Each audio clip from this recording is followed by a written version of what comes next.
Many arguments claiming to prove the existence of God have been proposed throughout the centuries.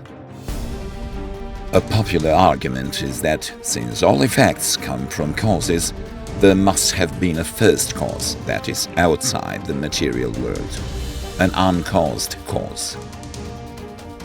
The response to many of these arguments, however, is if God created the world, what created God?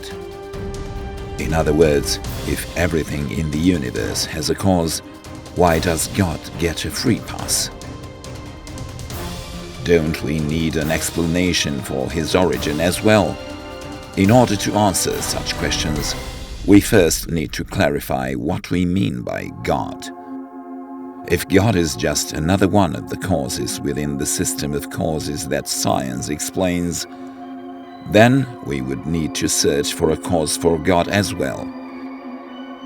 But if God is something fundamentally different from the created order, what theologians call transcendent, then our demand for a cause of God's being is confused and misapplied.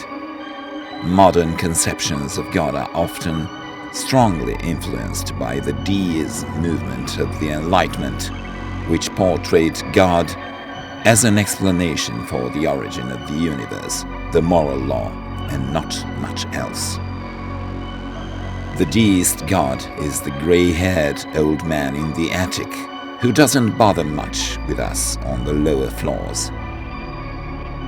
But this is wildly at odds with both scripture and historical Christian theology, which see God as intimately involved with his creation as both creator and sustainer. As Colossians 1:15-17 says of Christ, he is the image of the invisible God, the firstborn of all creation.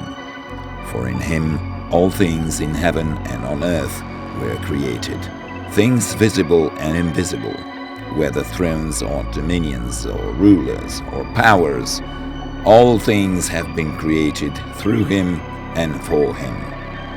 He himself is before all things, and in him all things hold together. God, as revealed in the person of Jesus Christ, is not just the explanation for the beginning of the universe, but for the existence of anything at all, whether past, present, or future. All time, space, and matter depend on God's sustaining power for their existence in every moment. These things are contingent.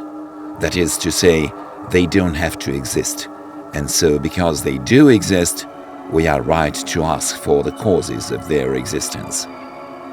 But Christian theologians have understood God to be a necessary being. Asking for a cause of a necessary being is like asking how much the color blue weighs. It is a category mistake.